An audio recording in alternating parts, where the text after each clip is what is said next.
I'm Leslie, and this is a podcast about the hobbies where misfits belong. It's niche to meet you.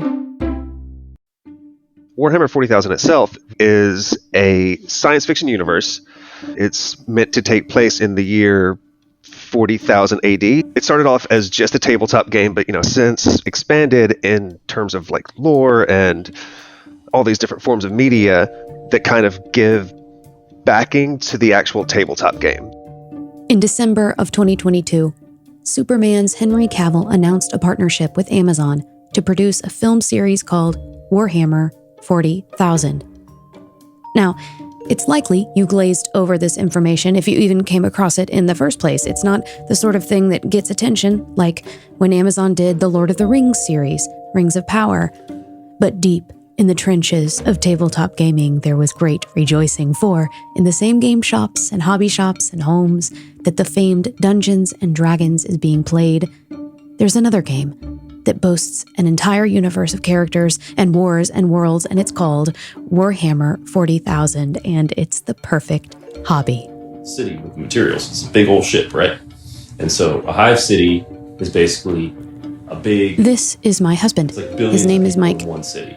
You might not be able to believe it from this clip, but Mike is a man of few words, except apparently when it comes to a very specific, hidden corner of pop culture. But they don't use technology, they're all biological. And they basically go to a world, conquer it, and consume all of the biological matter in it.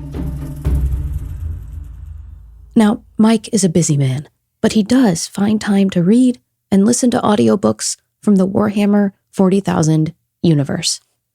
Warhammer 40,000 at its inception was a tabletop wargame born from the shadows of World War II with a dash of Tolkien, a bit of Star Wars, and a smidge of the Beatles. Now, I think this game, this universe, this thing is the perfect niche subculture hobby to start with in this series called Niche to Meet You. It's got all the things that make a hobby so important for us, and it wasn't until I talked to Rick Priestley, the original writer and conceptualizer of the world and the game of 40K, that I understood that. Listen to him explain the 4 things about hobbies that make them so significant for us. A lot of hobbies have craft. They're about doing something with your hands, which tends to occupy your mind. They give you the opportunity to develop skills. Now, you can be very skilled at some of these things to the extent that you can be, almost professional artist, for example. But at the same time, there are also opportunities to engage competitive skills. You've also got an opportunity to simply socialize. But the 4th thing is it makes you think. If you've got a hobby that makes you think about that hobby when you're not doing it, and it's just another way of connecting with the hobby. The hobby makes you think about the hobby when you're not doing it. And the more opportunity a hobby has or offers for that, the better that hobby is in a way, the higher it scores on the hobby points. And I would argue that Warhammer gives you the opportunity to do that in a way that very few other competitive hobbies do. Yeah. Warhammer 40,000 checks all the boxes for a great hobby. It utilizes craft to build and paint armies of models. It has strategy skills that are developed for gameplay, which has led to some making entire livings off of the thing. Socializing is inevitable around the game table as folks gather together for physical gameplay, which can take hours. And then there's the fiction library, the Black Library they call it, written about the lore of the universe, and things like musical projects give gamers the opportunity to think about the game outside of play. See? It's like the framework for a perfect hobby. We'll use this exploration of Warhammer 40,000 as a prototype for this show.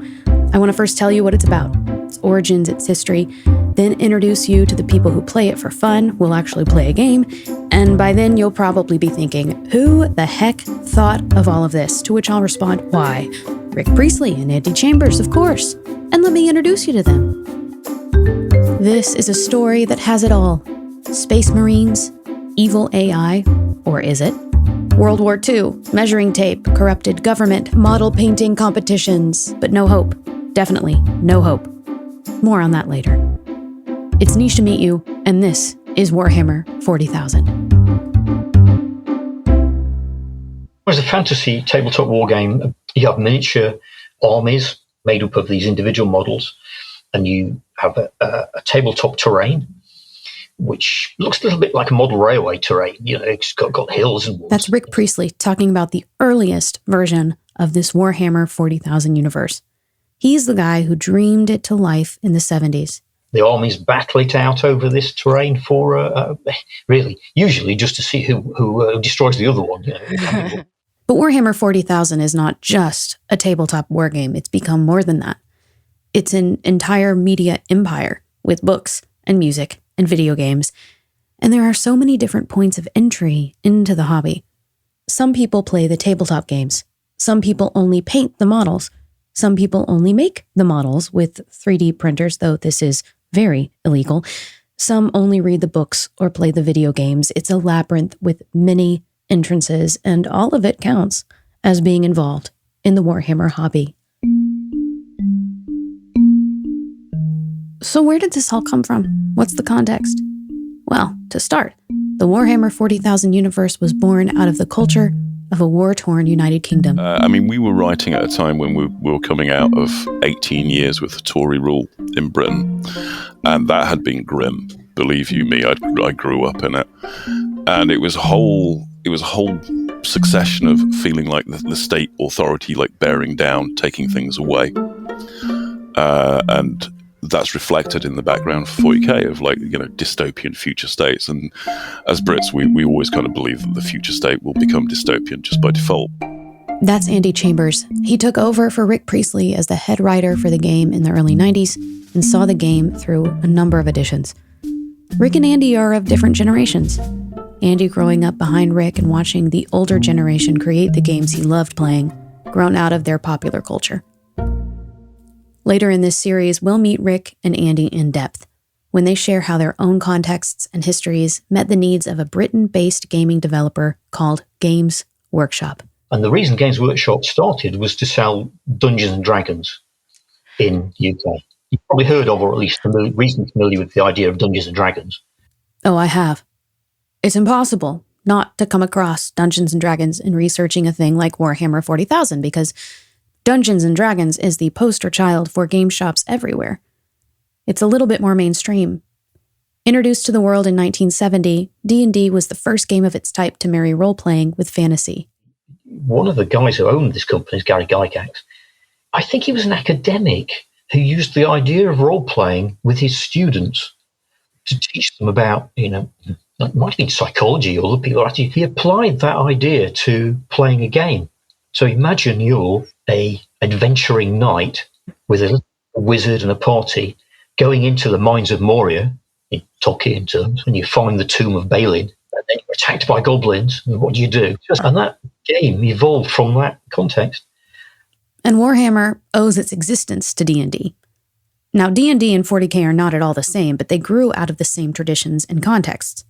The rise of fantasy and art and science fiction in popular culture, and they share a common denominator in inspiration from the fantasy writer J.R.R. Tolkien, who imagined Middle-earth and brought us stories of hobbits and wizards and orcs and elves in The Lord of the Rings and The Hobbit. In fact, in that last clip I just played, Rick was referring to a hypothetical situation in The Lord of the Rings. Tolkien is behind a lot of D&D and the developments in fantasy in the 1970s.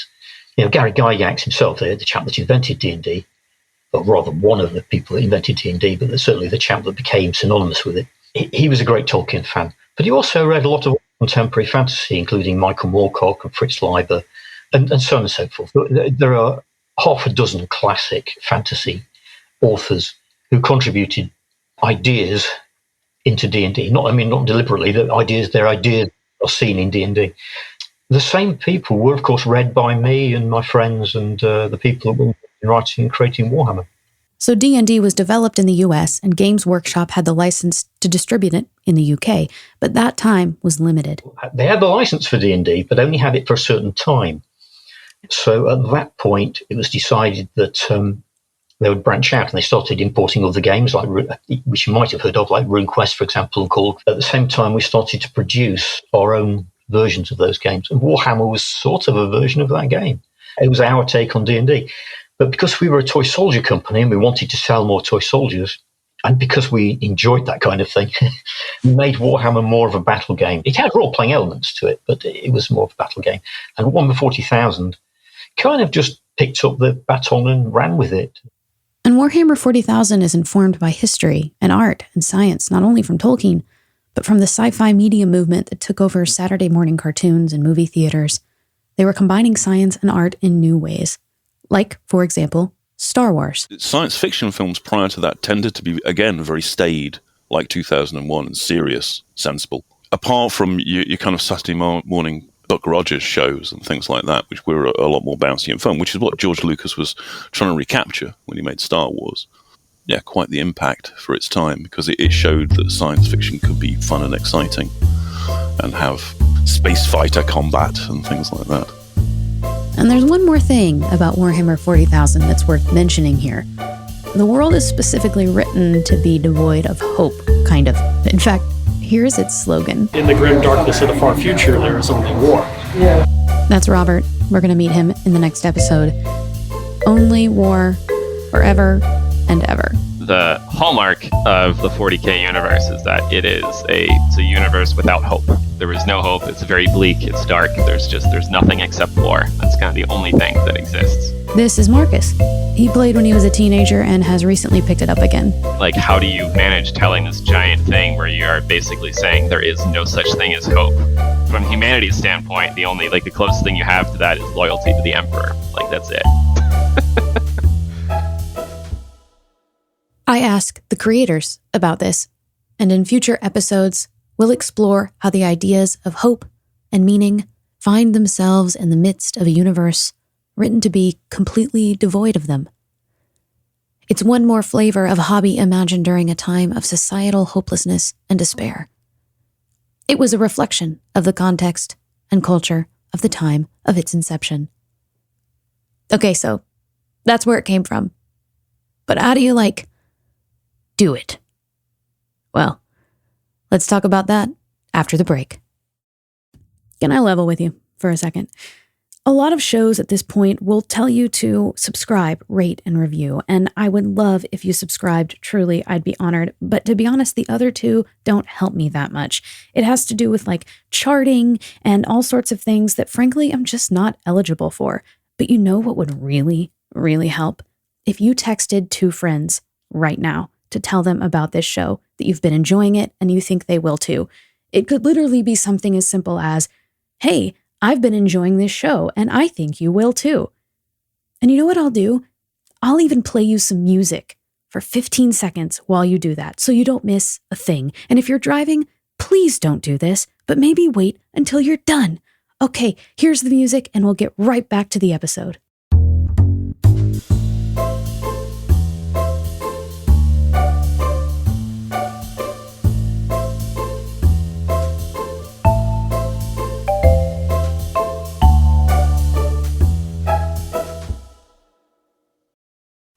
Well, I'm just here to observe tonight. Oh, and then There's a lot of observing to do. There's a new edition just dropped 2 weeks ago, so we have 7 tables. That's Robert. He's kind of like my guide into the Warhammer 40,000 universe. We met at my neighborhood game shop on the night listed on their calendar to be devoted to 40K play. The time frame was listed as 5 p.m. to 11 p.m. I showed up at 7 when games were well underway. Robert and I stood in the front room of the shop, surrounded by stands of boxes and packaged models and a crew of people, and talked about Warhammer for 45 minutes. Just talked about it. Meanwhile, there was this hum of activity that was emanating from the back room, where 7 tables were engaged in tabletop wargaming infused with statistic and precise measurements. Robert picked up a box and began to explain what was inside. The newest edition for the game, we're now in 10th edition. Right. It's brand new, it came out 2 weeks ago. It's This guy. It's this big box. Okay. So you get a book, you get the cards, you get decals to put on your models, and then you get all these models. All those models here. All these models. So there's technically 2 combat patrols in this game. The combat patrol is a 500-point game. Most games are played at 2,000 points. Gameplay starts with this box. The box has unpainted models, most of which the gamer constructs themselves. So right away, you gotta put in some elbow grease. An investment is made from the get-go. From there, you can paint them, maybe even intricately. In fact, some people only paint them, and go to hobby stores just like this one just to paint the models while others play the game. I got into the game for the models and the painting because I like doing crafty stuff, and I was like, these models look really cool. I want to try to paint them. And then Players may even pay others to paint their armies, like Robert. And there are even competitions for model painting. In fact, so every year GW does a Golden Demon Award, where it's a paint competition at a global scale, and the best of the best painters, miniature painters, submit to it. They go from just a single model to big, large models to huge dioramas. once you start diving deep into the Warhammer 40,000 universe, it's really easy to start thinking, my gosh, all of this is so expensive. Yeah, it's not a cheap hobby, but most of them aren't, right? Robert feels strongly about this and helped me put it in perspective. I have a whole diatribe for this. I don't think this hobby is any more expensive than any other adult hobby. If you are a fishing nut, you probably are going to spend as much money as I have on 40K on fishing stuff, or golfing, or like painting canvases, or like any hobby you can think of. I don't think this one is any worse than any of those. I think there is a negative connotation to buying plastic army men and building them and playing with them in your free time. That I think has gotten way better than it was 20 years ago, but I don't think this hobby is any more expensive. You could easily start and play this hobby for less than $400 and have a great time. You could, at its cheapest, you could do it for $300. If you talk to a Warhammer gamer long enough, I'm going to call them hammerheads, you start to get these lore-sharing rants, similar to how my husband sounded that one night in our living room. It's very difficult to understand it, to be honest. They fight with mech suits. The Eldar are space elves, dark space elves. This is a Chaos faction of Space Marines. Okay. So they're just like Space Marines. Oh, the Space Marine. Space Marines. Space Marine. Space Marine. The Space Marines. Space Marines. Space Marines are both the hero and sometimes the anti-hero of the Warhammer 40,000 universe. The official legal name of this division of character in the Warhammer world is Adeptus Astartes, created by Games Workshop, so it could trademark the name because you can't really claim creation of the words space and marine. But in colloquial terms, they're Space Marines. They're the defenders of humanity, the Emperor's army, superhumans. It's hard to kill a Space Marine. They bounce back from wounds pretty easily, that's in their statistics. In gameplay, this makes them a great army to use. And then there are Tyranids. Tyranid, there's a hive mind. So there's one master intelligence that controls billions of creatures. And they're invading the galaxy from outside the galaxy. And there are nuns with guns, and there's this chaos god named Nurgle, and the well is deep. These are only a few of the many, many characters in this universe. I couldn't even possibly cover them all. And actually, by the time I'd listed them all, there would likely be more sub-characters created, making it an infinite loop of character listing. Of course, dear listener, after hours and hours of listening to people talk about this game, you know I had to play it myself. Or attempt to. So on another night, I joined Robert and his friend Aaron for a demo game. I was there for 2 hours, and we got through 1 round. Coming up on the next episode, we meet the people who play this game while we play the game, why they spend time and money on it, and what keeps them coming back for more. So gird your loins and break out your measuring tapes, my people. We're doing this for the Empire! It's a Warhammer thing. You wouldn't get it. But maybe after the next episode, you might. Or not. We'll see. You've been listening to Niche to Meet You. You can learn more about this project at niche2meetyou.show. If you like what you heard, text 2 friends right now and tell them about the show. And if you want to support the work even more, buy me a pizza. See the link in the show notes. And special thanks to Abigail Flowers for composing the brilliant theme music. Thanks for joining us. Glad you were here.